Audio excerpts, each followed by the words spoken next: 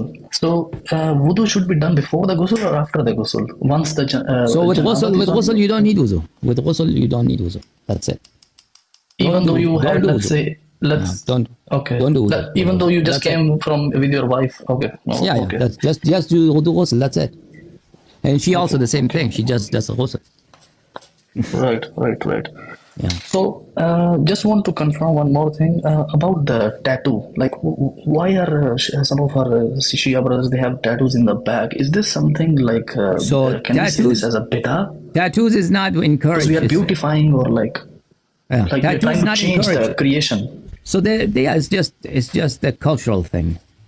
It's a cultural? Okay. It's a cultural thing. It's not, Ahl Bayt alayhim salam have not instructed us to do tattoos. Obviously, there's a hadith that women who do tattoo, they have been condemned. But for men, there's no hadith about men But then, on the other hand, there is no encouragement of doing tattoos. So tattoos is so it's something. like makruh? No, I want to say it's makruh. Okay. It's just your preference, personal preference. Somebody wants to do it, wants to do it. There's no. Okay, so we cannot basically link this with the religion. It's a cultural, right? We can't put this for the religion, right? Religiously, it's not recommended or prohibited or discouraged. Sounds good. Okay. So the next big question is like for the muta. I know I have seen in Quran, but the way everybody is translating, it's just depends on who you're asking. Everybody has their own translation. So when it comes to muta, like muta has to be with someone who can't be first of all, like, she can't be a virgin. She has to be a divorced woman, or the woman who already like lost her husband, or like someone like that. It can't be a virgin. So if the woman that a person does mut'a with, you have to have, if she's a virgin, you have to have the permission of the father, unless she doesn't have a father, or unless she makes her own decisions and she's grown up and she has her own life and she's on her own. Otherwise, you have to ask the permission of the father. But if she is not a virgin, she's divorced, or her husband has died, or she did something and she lost her virginity, so in that case, you do not need the permission of the parents. But if you have a Muslim wife, and you want to do mut'a with a Christian or a Jewish woman, you need the permission of your wife. Oh, okay. So if you're married, you are not allowed to do mut'a? No. Okay. If your wife is a Muslim, if she's a Christian, that's something else. But if she's a Muslim, you have to have her permission. But what if the woman who you're doing mut'a with, you're already married and she's a Muslim too? Yeah. So the moment, if your wife is a Muslim, and you want to do a mut'a with a Muslim woman, you do not need her permission. But if you do mut'a with a Christian or a Jewish person, then you need the Muslim wife's permission. Yeah. Right. Yeah. So, okay. That's what I remember. It's a big question. Yeah. Right. So one more big question here, like why do our Shia brothers, like, they hate themselves when we can show our sorrows in several other ways? Like by being in our home, we can. So if you listen to those, inshallah, when you go to Shia Majalis, you'll listen to the Noha. Those Nohas are very, very emotional. Right. And when the grief is overwhelming, and it overtakes your heart, then just crying or showing your sorrow in another way is just not possible.